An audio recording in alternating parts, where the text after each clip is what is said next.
नमस्कार, मैं हूं नवजोत और धर्म की इस खास पेशकश में आपका स्वागत है। क्या भगवान भी मोबाइल का उपयोग करते हैं? हो गए ना हैराना। चलिए आज हम आपको लिए चलते हैं 1200 साल पुराने एक ऐसे मंदिर में जहां भगवान गणेश 24 घंटे फोन के जरिए अपने भक्तों से संपर्क में रहते हैं। बप्पा के इस दरबार में भक्त चिट्ठियां भेजकर लगाते हैं फरियाद और इसीलिए भक्त इन्हें लेटर गणेश के नाम से पुकारते हैं। चाहे हो कोई परेशानी या हो कोई बीमारी, छूटती नहीं शराब की लत या नौकरी गवा बैठे बेवजह, गणपति दूर करेंगे सभी कष्ट। बस लिखनी होगी उन्हें चिट्ठी या करना होगा एक फोन।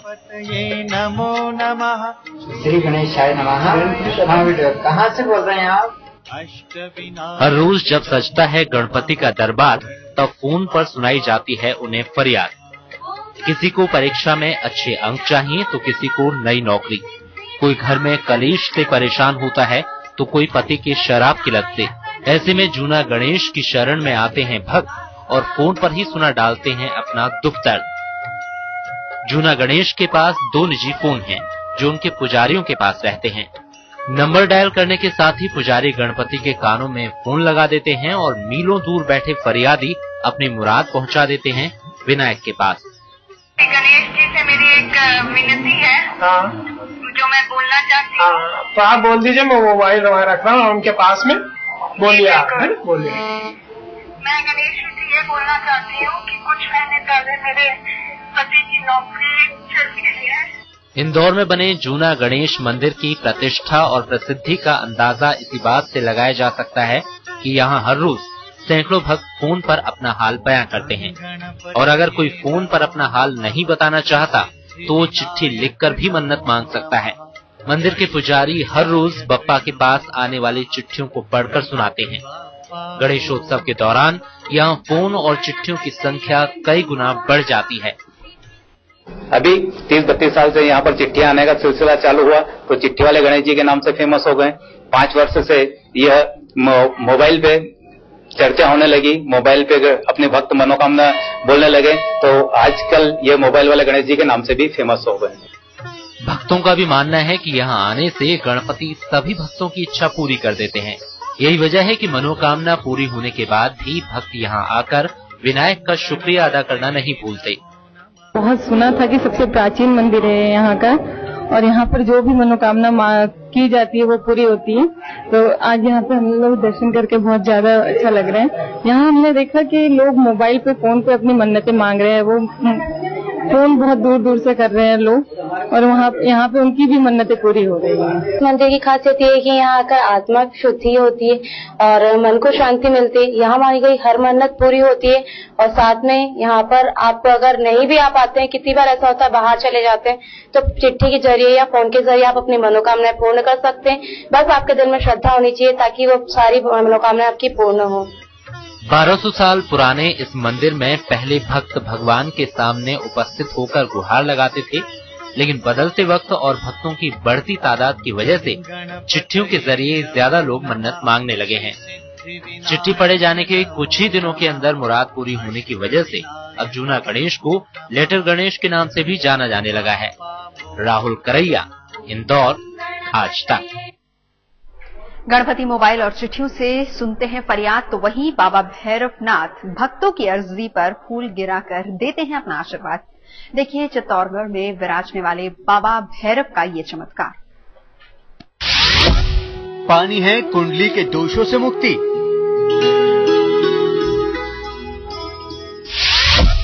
चाहिए नई नौकरी, चमकाना है अगर भाग्य,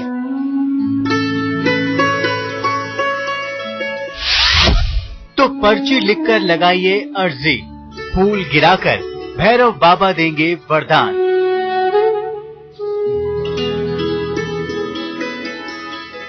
ये दरबार है बाबा भैरव का और यहाँ इन पर्चियों पर गिरे इन फूलों का रिश्ता है भक्तों की मनोकामनाओं से। आप सोच रहे होंगे कि आखिर एक फूल कैसे पूरी कर सकता है आपकी मुराद, तो हम आपको बता दें कि ये सच है। यहाँ एक फूल गिराकर बाबा भक्तों को तुरंत ही देते हैं इच्छा पूरी होने का वरदान। मेवाड़ के भदेसर में बना बाबा भैरव का मंदिर सभी मंदिरों से अनूठा है, क्योंकि यहाँ बाबा के दरबार में भक्त पर्ची पर लिखकर लगाते हैं बाबा के सामने गुहार। लेकिन इससे अनोखा भक्तों का विश्वास है कि बाबा जिस भी भक्त की गुहार सुन लेते हैं, बाबा के सिर से एक फूल उसकी पर्ची पर गिर जाता है, जिसे भक्त भैरव का आशीर्वाद समझकर ग्रहण करते हैं।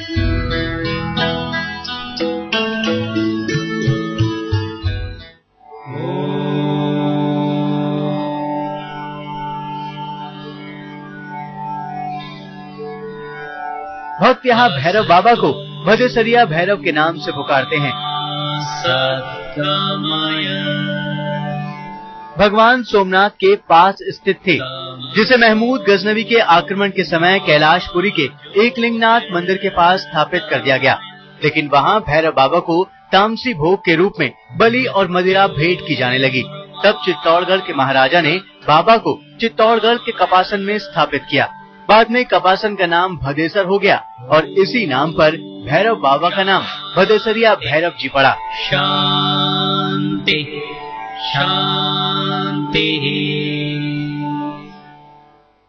महमूद गजनवी ने सोमनाथ के ऊपर हमला किया, क्योंकि बहुत दौलत थी वहाँ और मूर्तियों को तोड़ा, लूट खसोट की। उस समय इस शुभ मूर्ति को जो है उन्होंने तोड़ने का प्रयास किया, तो वहाँ के सिद्ध योगियों ने इसको लुपा छिपा करके और यहाँ मेवाड़ के अंदर जहाँ एकलिंगनाथ का मंदिर है वह उस परिसर के पास ले आए और उसके पूर्व साइड में और तालाब के बाल के बीच में इसका परिसर बढ़ा करके वह स्थापना कर दी। लेकिन क्या था कि पुराने जमाने में जो जागीरदार होते थे, राजा महाराजा और जो सैनिक प्रकृति के लोग होते थे, उनको भद्र पुरुष कहा जाता था। इसलिए इस मूर्ति का नाम भी भद्रेश्वर भैरवनाथ और भद्रेश्वर भैरवनाथ का अपभ्रंश होकर के भद्रेश्वर भैरवनाथ।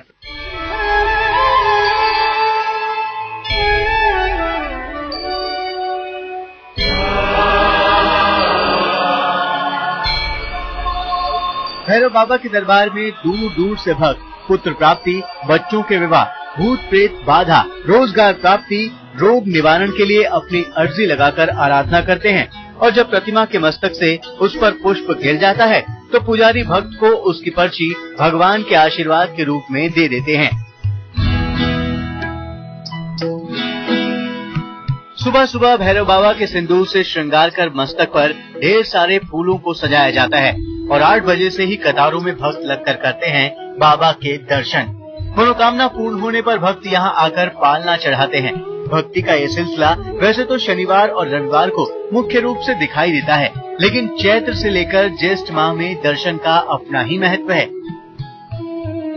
यहाँ की महिमा तो बहुत विशाल है और यहाँ वैसे क्या लोग बाग संडे और शनिवार रविवार ज्यादा आते हैं, तो उस दिन क्या है कि फूल पाती रखते हैं। अपनी अपनी मान्यता से किसी को बच्चे की जरूरत होती है तो बच्चे के नाम की मांगते हैं, कोई शादी विवाह का नहीं हो रहा हो तो उसके बारे में मांगते हैं, कोई अपने जमीन में कुछ पानी का पॉइंट के बारे में मांगते हैं, पानी है उसके नियम भी देते हैं। और जिसके कोई संबंध नहीं हो रहा हो इस प्रकार में, तो जब फूल देते हैं उनका काम सफल होता है। वो कई वर्षों से हो रहा है, होता ही रहेगा। और यहाँ विशेषकर गर्मी के मौसम में जेठ और वैशाख में यहाँ विशेष करके भीड़ रहती है।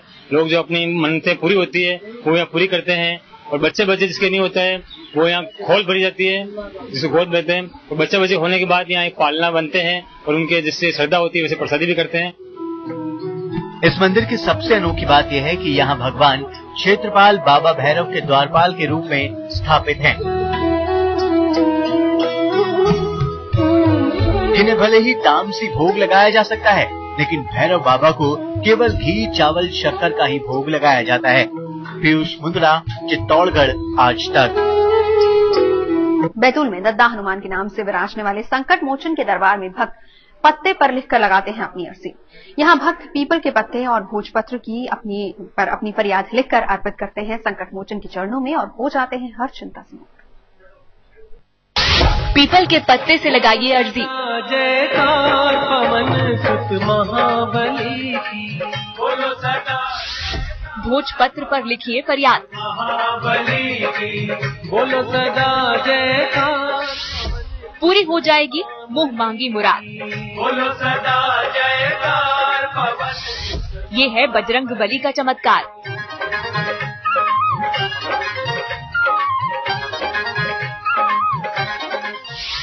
जो करते हैं दद्दा के नाम से राज। बोलो सदा जयकार पवन सुत महाबली की। बैतूल में हनुमान अपने भक्तों को बिल्कुल अनोखे तरीके से वरदान देते हैं।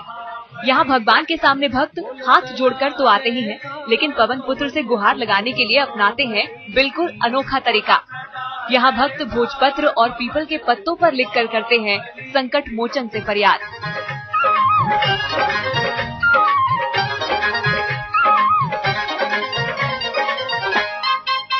मध्य प्रदेश के बैतूल के टिकारी में स्थित है दक्षिण मुखी हनुमान का ये मंदिर।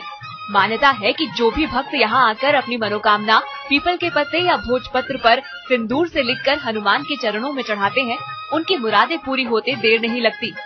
अर्जी चाहे बीमारी दूर करने की हो या फिर मुकदमों से निजात पाने की, बजरंग बली के आशीर्वाद से भक्तों के समस्त कष्ट हो जाते हैं दूर। मारुति नंदन उपकारी की, मारुति नंदन उपकारी। जो भी व्यक्ति यहाँ अपने रुके हुए काम, चाहे कोर्ट हो, अन्य काम हो, वो अपनी भोजपत्र पर कोई भी समस्या पीपल के पत्र के ऊपर लिख के रख दे तो उससे अवश्य जीत मिलती है। करीब 150 साल पुराना संकट मोचन का ये मंदिर कई और विशेषताओं के कारण बाकी मंदिरों से अलग स्थान रखता है। यहाँ हनुमान के एक हाथ में संजीवनी पर्वत तो दूसरे हाथ में गदा की जगह मुद्गल है। इस मंदिर की दूसरी खास बात ये है कि मंदिर के सामने बड़ा शमी का वृक्ष लगा है, जो कि अनोखा संयोग माना जाता है, क्योंकि लोगों की मान्यता है कि शमी के वृक्ष में शनिदेव वास करते हैं। इसलिए मंदिर के पट खुलते ही बजरंग बली के सबसे पहले दर्शन शनिदेव को होते हैं। इस मंदिर के जब कपाट खुलते हैं प्रतिदिन सुबह, तो सबसे पहले भगवान शनि ही शमी वृक्ष के आराध्य के रूप में उनके दर्शन करते हैं और शायद दोनों में वार्ता भी होती होगी। शनि के प्रकोप वाले लोग भी आते हैं। शनि के प्रकोप के सबसे ज्यादा लोग यहीं आते हैं और उनकी हर मनोकामना पूरी, क्योंकि उनको भगवान हनुमान और शनि के दो आशीर्वाद प्राप्त।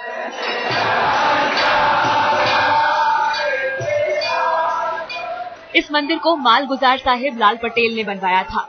भक्तों की तादाद बढ़ती गई और मंदिर का रूप भी भव्य होता चला गया। यहाँ बजरंग बली को दद्दा के नाम से पुकारा जाता है। ये हनुमान जी की मूर्ति जो है लगभग 150 साल पुरानी है और इसकी स्थापना जो है स्वर्गीय साहबलाल पटेल टिकारी के मालगुजार थे, उनके द्वारा की गई। सभी मनोकामनाएं पूर्ण करने वाले दक्षिण मुखी हनुमान मंदिर में शनिवार और मंगलवार को श्रद्धालुओं की भारी भीड़ उमड़ती है। जिन भक्तों की मुराद पूरी होती है वो शनिवार को महाआरती का आयोजन करते हैं और जताते हैं अपना आभार। बैतूल से राजेश भाटिया के साथ आज तक ब्यूरो। बैतूल में भक्त पीपल के पत्ते पर लिखते हैं अपनी फरियाद, तो वहीं चित्रकूट में मदार के 108 पत्तों की माला हनुमान जी को पहनाकर भक्त अपनी मुराद मांगते हैं।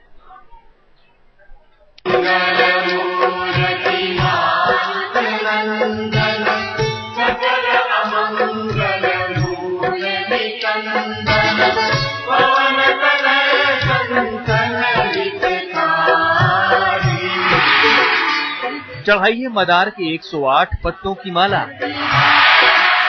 5 मंगलवार में होगा चमत्कार, होगा शनि दोषों का नाश। हनुमान संग शनि बरसाएंगे कृपा अपार। जय संकट मोचन भगवान, जय बजरंगी जय हनुमान, जय बजरंगी जय हनुमान, जय बजरंगी जय हनुमान। जहाँ भक्ति होती है वहाँ होती है अटूट श्रद्धा, और यही श्रद्धा भक्तों को खींच लाती है पंजाबी हनुमान के दरबार। चित्रकूट के हनुमान मंदिर में भक्त अपने मन में अनगिनत कामनाएं लेकर आते हैं और शीश झुकाकर उनके पूरे होने की प्रार्थना करते हैं। चित्रकूट में मंदाकिनी नदी के किनारे बने इस मंदिर में हनुमान की प्रतिमा जितनी बड़ी है उन्हें प्रसन्न करने का विधान उतना ही छोटा है। हे दुख भंजन मारुति नंदन। केवल 5 मंगलवार यहाँ जो कोई मदार के 108 पत्तों की माला अर्पित कर देता है, बजरंगबली उसकी सभी मनोकामनाएं पूरी कर शनि दोषों से छुटकारा दिला देते हैं। साढ़े साथी हो या ढैया की चिंता, बजरंगबली के दरबार में आकर भक्त अपनी सारी चिंताओं से हो जाते हैं मुक्त।